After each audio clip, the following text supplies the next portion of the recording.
une noix. Qu'y a-t-il à l'intérieur d'une noix? Qu'est-ce qu'on y voit quand elle est fermée?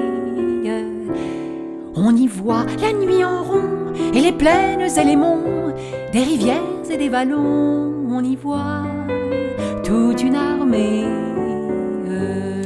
Voici donc notre poète.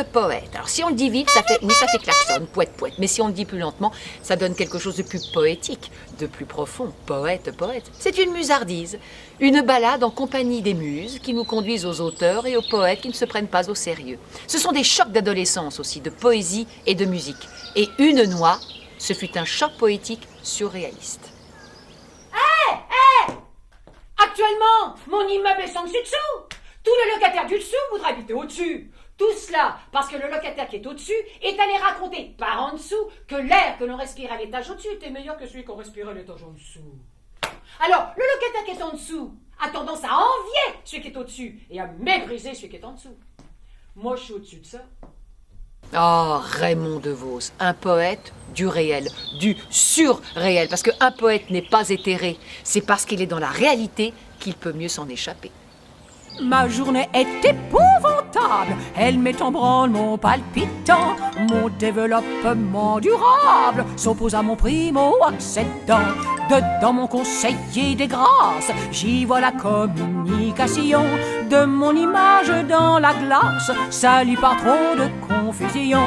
De mon image dans la glace, salie par trop de confusion.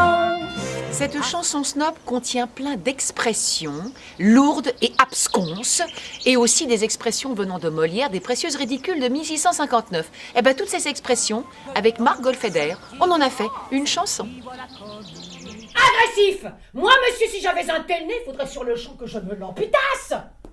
Amical, mais il doit tremper dans votre tasse. Pour boire, faites-vous fabriquer un hanap. Cyrano de Bergerac, Edmond Rostand, un de mes chouchous absolus. Un choc d'adolescence, un choc de tout le temps, un choc permanent.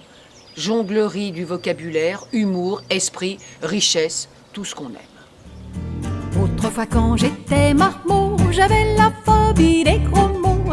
Et si je pensais merde tout bas, je ne le disais pas. Mais à présent que mon gagne-pain, c'est de parler comme un turlupin, je ne pense plus merde pardi, mais je le dis. Je suis pornographe du phonographe, le polisson de la chanson. Georges Brassens, il est de la même famille qu'Edmond Rostand. Richesse du vocabulaire, esprit et puis liberté totale. Dans un boudoir, introduisez un cœur bien tendre. Sur canapé, laissez s'asseoir et se détendre. Versez une larme de Porto et puis mettez-vous au piano. Jouez Chopin avec dédain.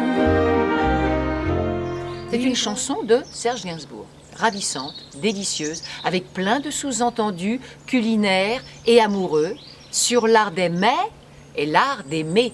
De toute façon, n'importe quelle phrase dite d'une manière particulière dans un lieu particulier peut prendre divers sens. Ainsi, une phrase innocente « Veux-tu une tarte ?» Si on l'a dit dans une boulangerie ou si on l'a dit dans une chambre, c'est totalement différent. Pour en savoir plus, venez sur notre site de la compagnie Mascarille, là. Quand en plein vol, je l'ai rattrapé entre Sète et Marseille. Quel est le bon vent qui l'avait chippé, le chapeau de Mireille.